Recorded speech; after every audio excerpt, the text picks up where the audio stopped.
Ministère de la vérité restauratrice Mivresse avec Dr Gaoudé, tu connaîtras la vérité et la vérité t'affranchira.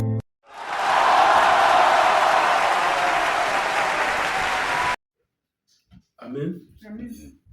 Alors, notre lutte, on revient maintenant à Ephésiens 6, verset 12. Revenons maintenant. Notre lutte est contre les autorités aussi. Et dit, nous n'avons pas à lutter contre la chair et le sang, mais contre les dominations, les autorités. Amen.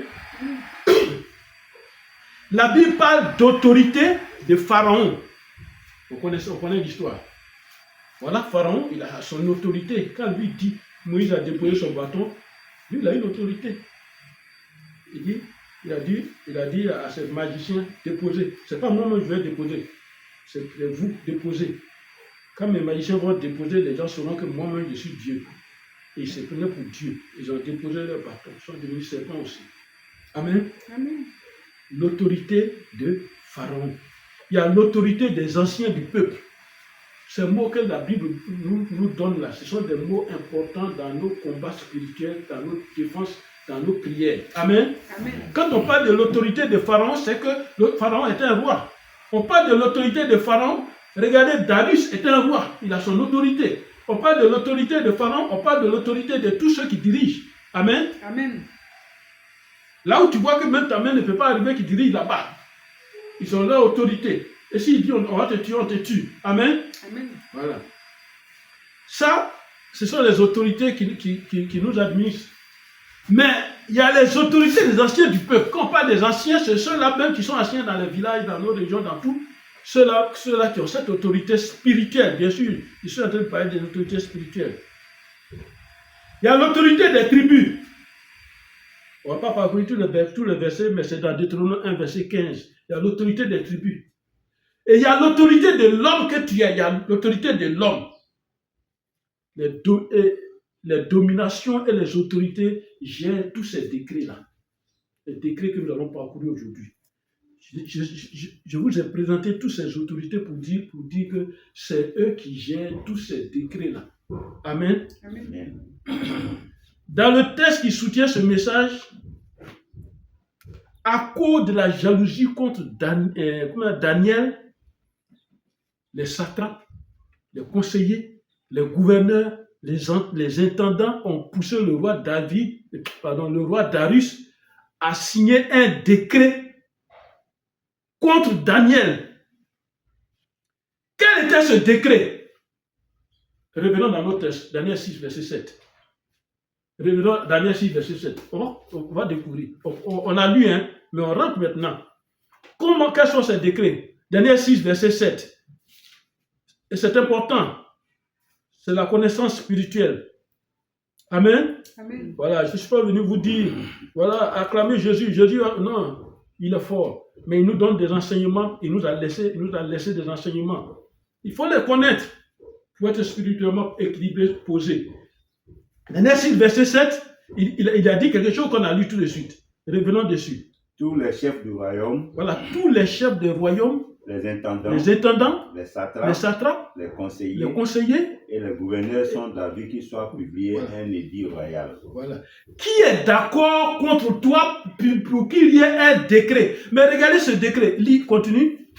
Verset 7. Avec une défense sévère, Avec une défense sévère. portant que quiconque, dans l'espace de 30 jours, adressera des prières à quelque dieu ou à quelque homme, excepté toi, Voilà. ô roi, Voilà. sera jeté dans la fosse au lion. Voilà. Écoutez très bien.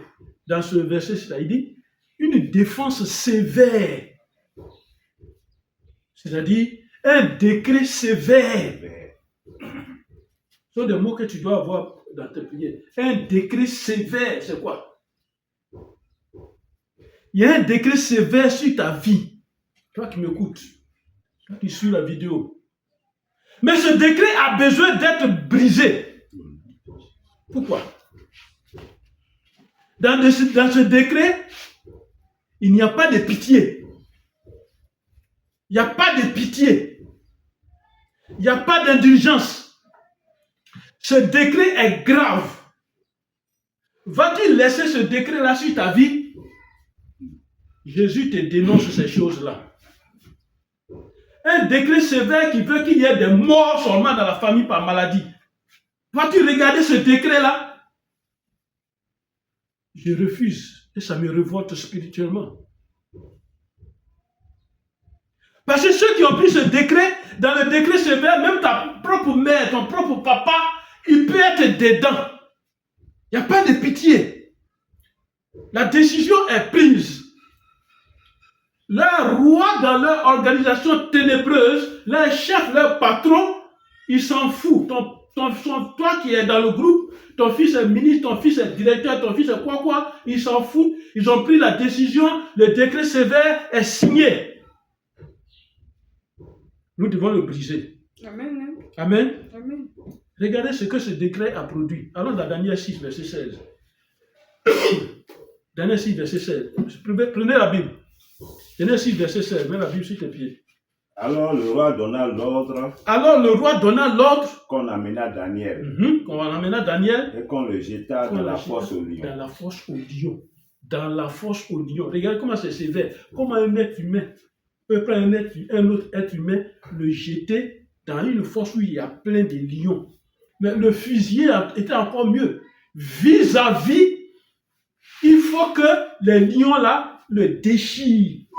Les lions, chacun devait prendre un pied déchiré de force. Voilà. C'est pas comme nous, on tue un animal d'abord avant de le dépecer. Non, eux, ils vont dépecer. Il y en a qui vont tirer le bras droit, bras gauche. Ils vont commencer à déchirer. Ça, c'est sévère. Amen. Amen. Pourquoi? Pour le dévorer. Ce décret tue. Ce décret déchire la vie. Et ça fait mal quand tu es devant cette situation. Et j'étais dans cet état. Mon corps était déchiré. Mais contre qui je dois me battre? Contre qui je dois me battre quand je vois mon grand frère couché, défiguré par la maladie? Si on me demandait d'entrer dans la mort pour le choisir et on le met dans le cercueil, je ne connais plus. Je ne connais plus son visage. Contre qui? Alors toi qui m'écoutes, comment est ta vie? Prends ta vie au sérieux. Même si ta maman est dans le monde, dans le monde de la sorcellerie, dans la confrérie de la sorcellerie, elle ne te le dira pas. Prends ta vie au sérieux. Toi qui m'écoutes.